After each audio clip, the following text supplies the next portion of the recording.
श्री शिवाय नमस्तुभ्यम। हर हर महादेव, जय महाकाल। कैसे हैं आप सभी लोग? देखिए, आप सभी को पता है कि कल है फागुन मास के महीने में पड़ने वाला रविवार का दिन, जिस दिन बन रहा है शिव योग। और पूज्य गुरुजी ने कई बार कथाओं में कहा था कि रविवार का जब भी शिव योग बन जाए, घी की मात्र एक बिंदी का ये विशेष उपाय करना बिल्कुल भी मत भूल जाना।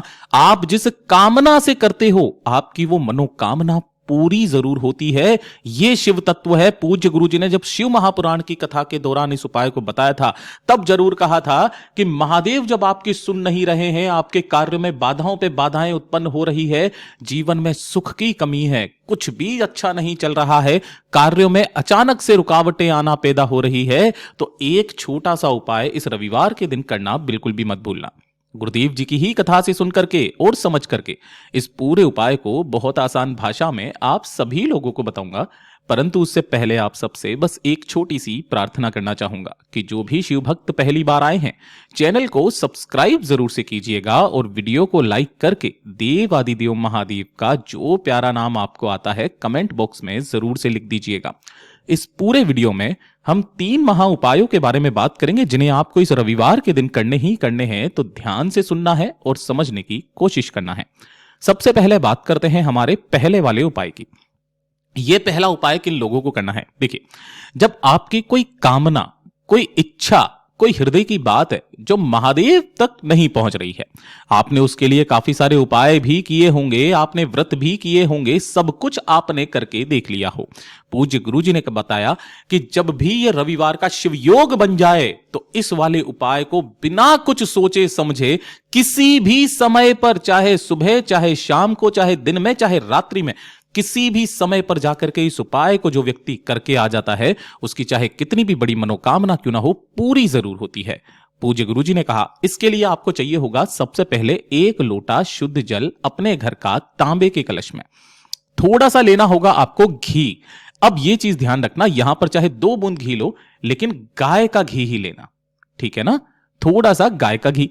और इसी के साथ में आपको चाहिए होगी 11 काली मिर्च के दाने। इस चीज का नाम ध्यान रख लेना, यह कुछ अलग उपाय है, इस चीज को विशेष करके ध्यान रखना। जो 11 काली मिर्च है ना, इन्हें तो आपको इस जल के कलश के अंदर ही डाल देना है, ठीक है? इस तरीके से मैं यहां बता देता हूं ताकि आप कंफ्यूजन में ना आ जाए। इस तरीके से आपको पूरे 11 काली मिर्च के दाने तो इसमें डाल देना है, घी नहीं डालना है, घी अलग से रखना है। और इन्हें लेकर के आपके घर के आसपास जो भी भोलेनाथ का मंदिर है, जहां पर शिवलिंग विराजित है, वहां पर आपको पहुंच जाना है। यहां पहुंचकर शिवलिंग के पीछे की तरफ में आपको आसन लगा करके बैठ जाना है, जिससे आपका मुख उत्तर दिशा की तरफ में हो जाएगा। सबसे पहले आपको जो पूजा पाठ अर्चना करनी है वो आपको कर लेना है। और जब आप इस उपाय को करेंगे, तो जो आपने काली मिर्च डाल करके जो जल तैयार किया था 1 लोटे में, उसे अपने दोनों हाथों में आपको लेना है। अपने दोनों हाथों में लेकर सबसे पहले अपना नाम बोलना है, फिर अपना गोत्र बोलना है, जिस तिथि को कर रहे हो उस तिथि को बोलना है, और फिर अपनी कामना कह करके इस समस्त जल को महादेव की शिवलिंग के ठीक शीर्ष पर आपको समर्पित कर देना है। पहला काम आपने ये कर लिया। अब दूसरा काम, जो घी है ना, उसका क्रम ध्यान दीजिएगा। देखिए, आपके दाहिने हाथ में ये 5 उंगलियां होती है, ठीक है, इस तरीके से। तो जो बीच की 3 उंगलियां है ना, इन तीनों उंगलियों पर आपको लगाना होगा घी, बीच की 3 उंगलियों पर। अब जब यहां पर आप त्रिपुंड बनाते हैं शिवलिंग पर, उस चीज का विशेष करके ध्यान रखना कि आपको इस शिवलिंग पर जब आप त्रिपुंड बनाएंगे, तो पहले नीचे की 2 उंगलियों से, जैसे कि आपके दाहिने हाथ की ये वाली 3 उंगलियां हैं, ठीक है ना, तो इन दोनों उंगलियों से, नीचे की दोनों उंगलियों से, अभी ऊपर की नहीं, नीचे की दोनों उंगलियों से आपको 2 लकीर खींचनी है। यानी कि जो त्रिपुंड की 3 लाइनों में से 2 लाइन ये खींचनी है, और जो ऊपर वाली रेखा है, ऊपर वाली उंगली है, उस ऊपर वाली से बाद में आपको इधर नीचे तीसरी रेखा बनानी है, ठीक है? बना दोगे? इस तरीके से ही आपको त्रिपुंड का निर्माण करना है।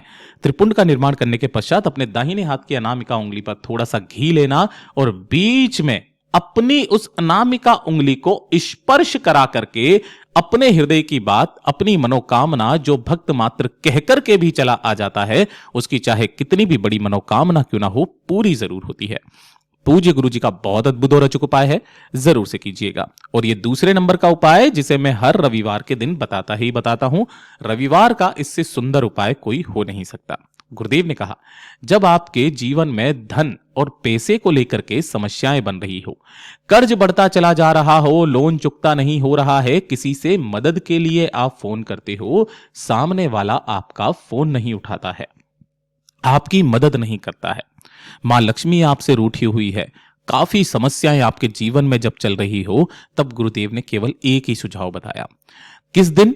रविवार के दिन आपको 4 चीजें चाहिए। कौन कौन सी? सबसे पहले आपको लेना होगा मात्र एक गुड़ का टुकड़ा, ठीक है, छोटा सा एक गुड़ का टुकड़ा आपको ले लेना है। दूसरे नंबर पर आपको लेने होंगे एक चुटकी चावल। अब काफी सारे चैनल वाले 11 ले लो, 21 ले लो, कुछ नहीं, गुरुदेव ने एक चुटकी चावल की बोला है तो वही लेना है, कोई संख्या फिक्स नहीं है। इसी के साथ में आपको लेना होगा एक लाल फूल। अब लाल फूल आप चाहे कोई सा भी ले सकते हैं, जरूरी नहीं है कि जो यहां पर बताया गया है गुड़हल का वही ले, नहीं, आपको जो लाल फूल मिल जाए वो लाल फूल ले लेना। तीसरे नंबर की चीज ये हो गई। और चौथे नंबर की जो चीज है वो है इस तरीके से जो लाल मिर्च आती है ना, चाहे सूखी हो या गीली हो, इसके अंदर इस तरीके से दाने निकलते हैं, ये वाले लाल मिर्च के दाने। कितने लेने हैं? 11 दाने आपको लाल मिर्च के लेने हैं। अब ये जो 4 चीजें हैं, इन्हीं चारों चीजों को आपको तांबे के कलश के अंदर डाल देना है। डाल दोगे? डाल देने के पश्चात सुबह के समय स्नान करने के बाद जब आप सूर्य भगवान को इसी से आपको अर्घ देना है। अब अर्घ देने का नियम जानिएगा कि आपके शरीर पर कोई सा भी एक सफेद रंग का कपड़ा या तो आपके शरीर पर या अपने मस्तक पर जरूर होना चाहिए। दोनों हाथों में आपको इस कलश को लेना है, ना कि एक हाथ से सूर्य भगवान के बिल्कुल सम्मुख में उगते हुए सूरज को आपको अर्घ देना है। ध्यान रखना, ये लोटा आपके सिर से जब आप हाथ ऊपर करेंगे तो कम से कम 8 इंच ऊपर होना चाहिए। आपकी मुख और नासिका बिल्कुल उच्च स्थल में सूर्य के सम्मुख में होना चाहिए और दोनों हाथों में लेकर के इस कलश से आपको सूर्य भगवान को अर्घ देना है। अर्घ देने का नियम क्या कहता है कि सूर्य नमस्कार के जो 12 मंत्र आपको स्क्रीन पर दिखाई दे रहे हैं, आप चाहे तो स्क्रीनशॉट ले सकते हैं। अगर यह मंत्र भी आपको नहीं आता है तो सिंपल सा मंत्र आपको बताता हूं, ओम घृणी सूर्याय नमः। इस मंत्र का स्मरण करते हुए समस्त जल से आपको सूर्य भगवान को अर्घ दे देना है।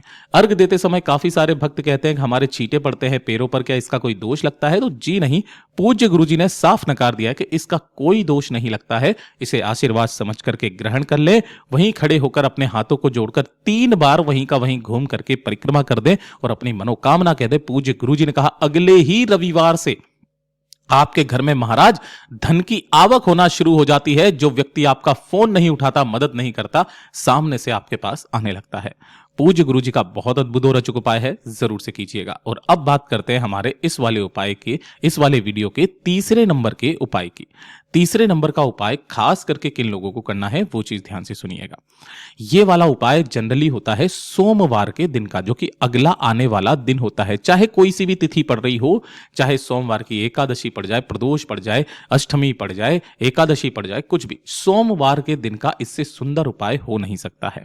पूज्य गुरुजी ने कहा था कि जब आपकी किस्मत आपका साथ ना दे रही हो, दुर्भाग्य आपका पीछा ही नहीं छोड़ रहा है, भाग्य तकदीर की किस्मत की रेखाएं बिल्कुल विपरीत चल रही है, कुछ भी आपके जीवन में अच्छा नहीं हो रहा है, नौकरी नहीं लग रही, पदोन्नति नहीं हो रही है, 3 दीपक आपको तैयार करने हैं सोमवार के दिन, है ना।